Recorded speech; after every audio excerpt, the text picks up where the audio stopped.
What's up, everybody? We're still over here at House of Kawasaki on 10th and Council on their demo day, and right now I am gearing up to take out the brand new, for the United States, W800 2019 model.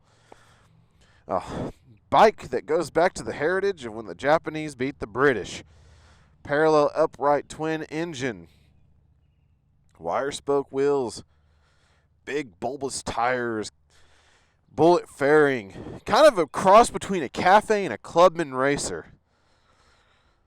And it's still air cooled.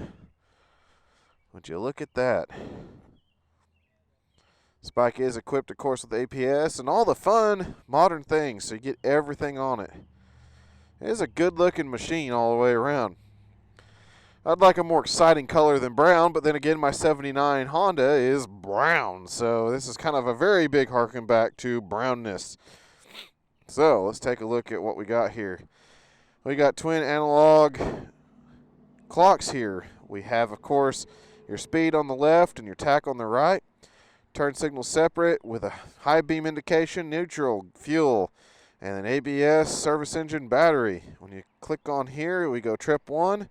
Clock, odometer, and trip. So very basic amount of stuff that you got on there. You got the slide style kill switch. Start button there. Simple horn button. Simple turn signals. Everything is simple. I do like that they included some levers that are adjustable. All right. Let's see what we do here. Listen to this thing if we can. Very unique sound. Alrighty.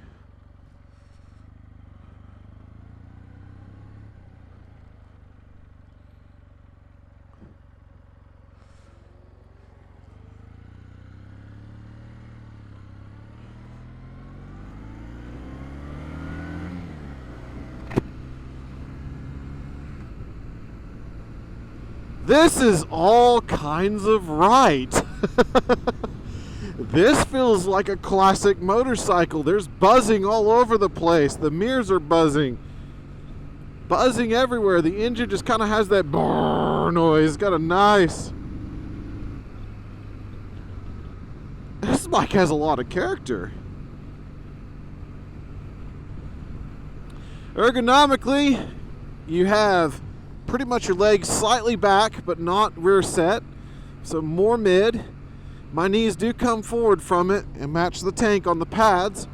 I'm sitting with my back arched, and then I have a slight drop from my elbow to the wrist, but I'm pretty much straight down on my shoulders. So I'm not like on a sport bike where I'm straight out, or a regular cafe bike. I still actually have a little bit of bend in the arm. This little guy's charismatic. I like charisma. Mirror visibility is actually okay. I just like to go ahead and look back just to be sure.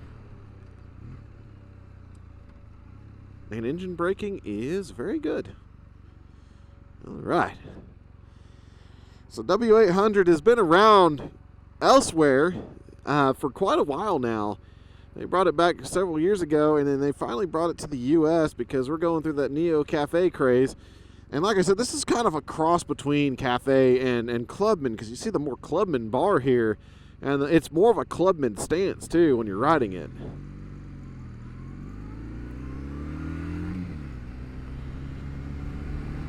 And I mean, it doesn't feel impressive off the line, but it gets up to speed rather well.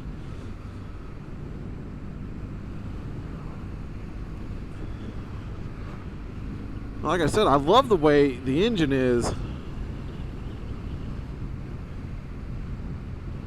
See, going around the city right now, it's burbling along. Like I said, you can actually feel everything coming through, which, like I said, I don't care. It gives it some charisma. We're cruising around here about 45, 50 miles an hour between 2,500 and 3,000 RPM.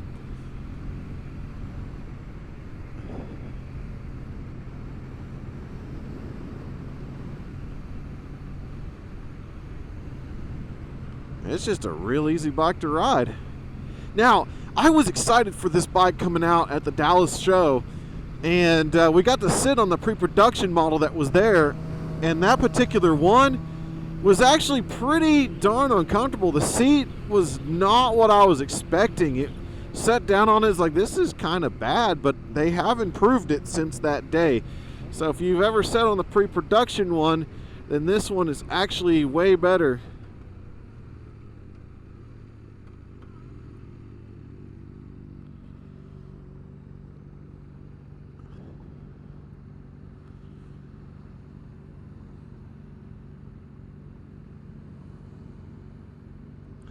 And it's actually really lightweight too. I mean, sitting at the stoplight, there's like no weight here at all.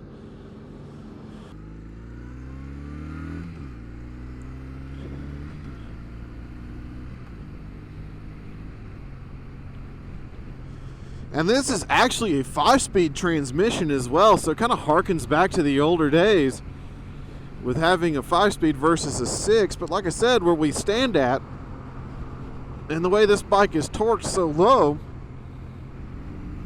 you don't need an extra gear. It just burbles along.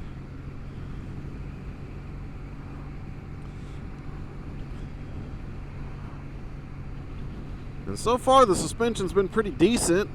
I don't have any complaints. I don't feel bucked off. I'm about to hit this level crossing, and that wasn't even bad enough to test it anyway. But it's just kind of gliding right along. It's not a choppy suspension. It's not a overly soft suspension. It's pretty neutral. I mean, we're running with standard traditional fork.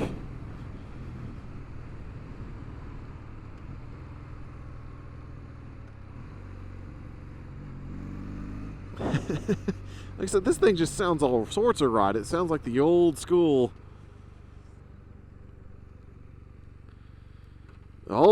parallel twins. Look at that big old LED under that cowling there.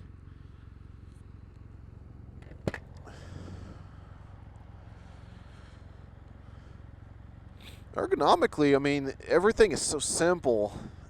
The bar's coming slightly back. Kind of reminds me of a little bit more of some of the modern sport bikes, but it's not terrible. Like I said, it's more that Clubman. And the way you're seating, you're not putting much on your wrist. This bike is just so daggum light.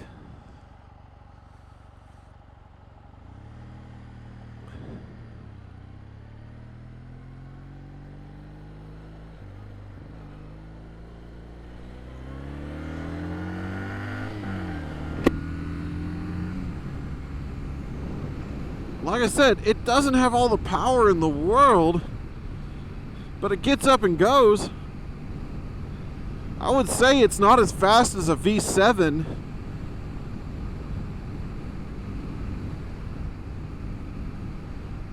but it has the character. It actually kind of similarly reminds me in a way of how a Guzzi runs, in that it is a charismatic engine. You can feel the vibrations. You can hear this kind of visceral growl coming through those pea shooters. I mean, it's a very subdued one. If you opened it up, it'd sound really cool.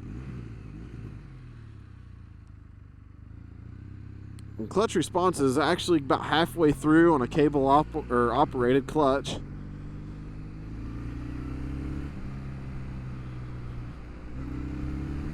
Like I said, for a 5-speed and for classic, this is just a fun bike to go bombing around town with. You're gonna look daggum good doing it too.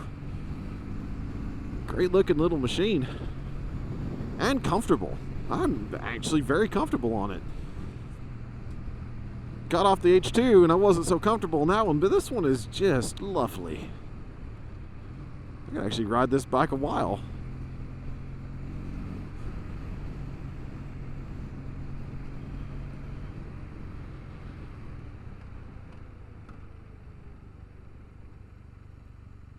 We'll go ahead and get her up on the interstate, and we'll let you all know how she can handle that, just having 5 speeds and a little 800p twin.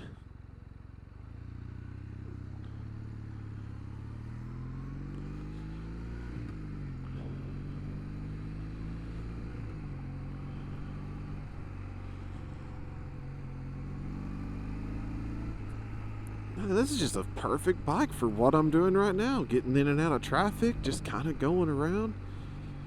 Jump on this here and see what she can do.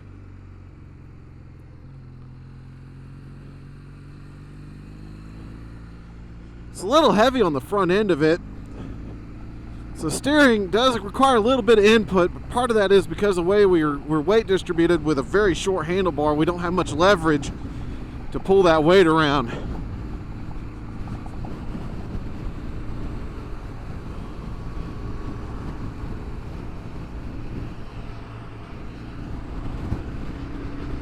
There we go. Alrighty, so we have on this bike a 7,000 RPM redline. We're doing the full highway speed of 70 miles an hour, and we're only pulling around 4,000 RPM. So this bike is actually doing a very good job, and it's got plenty of pickup in the top gear even. So that way, if you need to get around somebody a little bit more in a rush, then you definitely can.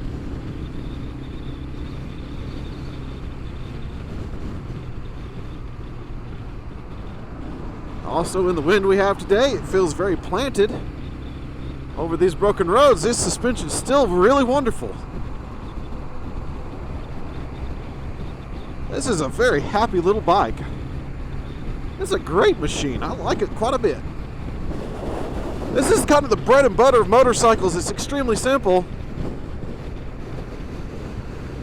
but extremely well built. Very good suspension, very plain sheet design. It just rides so good. And this is like perfect. This is a commuter bike. And I keep trying to tell people that motorcycling is not a sport. This is a lifestyle. This is something you can do every day. You can commute on it. You can have a great time. And it's bikes like this that I'm just like, come on, people, get out here. Get on one of these. You're going to have a blast. Like I said, yeah, it is a little bit lazy because there's a lot of heavy front end. There's more weight toward the front end on the fork than there is toward the back. So it makes it a little bit heavy of steering. But even with that, the bike is a light enough chassis. As long as you're able to balance her out, you're fine. I mean, you're not going to have to worry about the wheels being upset with too soft a suspension or anything that'll cause you to get bucked around and then worry about your cornering placement. This bike is very well planted. And like I said, it handles this highway so well. Keeps with traffic just fine. You got enough pull away as well. I mean, you look at all this bull crap I got ahead of me, and it's not even that bad at all. And the brakes on this bike are very good too.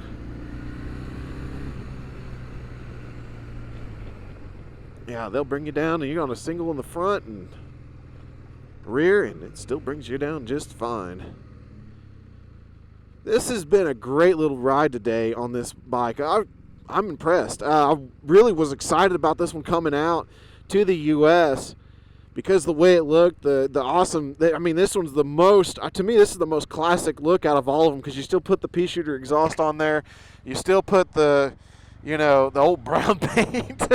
And but I mean, it looks good. I mean, yeah, some people will complain about a plastic fender and stuff. To me, that doesn't bother me. If it doesn't take away from the aesthetic of the motorcycle or take away from the ride, why are you going to worry about what your fender's made out of, plastic or metal? I mean, think about it. Metal weighs more, plastic weighs less, and this will give you a little bit more sporting chance, right? So let's think about that in terms of all that. But I mean, what I really love about it, and the most surprising thing, is the little charismatic parallel twin that you feel the vibrations, and you feel that you can feel the whole machine as you're riding it. Is it anything that'll get annoying? You know, maybe to some. To me, I don't really care. It has the same kind of vibes as my CX500 does, and I love riding that thing around for long distances. I mean, to me, as long as you got a good seat, good ergonomics, and your wrists aren't wearing out and your rear end's not wearing out, you got a good bike on your hands. And this bike is absolutely a pleasure to ride. It's so easy to just get on this one. There's not enough power to scare you at all. It's got adequate power. It's just not like going to be all in your face at all with it. It just cruises right along. And I mean, I'm on the worst road now, and we're going over this bad area, and I mean the suspension is still really good. It's so comfortable, and if you're looking for a motorcycle to commute with, and you're looking for maybe your first bike, or you're looking to getting back into it, or you're looking to lighten your load and get off your dresser, this is a great bike for that. This is a perfect all-around motorcycle. I mean, it's very lightweight. Like I said, it's not going to go through the canyons as fast as others. It definitely does have a lazier front end, but overall, the aesthetics of it, the riding position, the seat comfort, the suspension comfort, it's a fantastic ride. And it's just so clean. You don't have anything to worry about. You just jump on it, turn on the key, and you ride, because there's no modes or anything to get in the way. It just works. And this is a great riding machine. I am happy with this bike being around. Fantastic riding. Like I said, the comparable would be the Guzzi V7. The Guzzi will outrun this thing all day long, easily, and it will also outturn it for dang sure.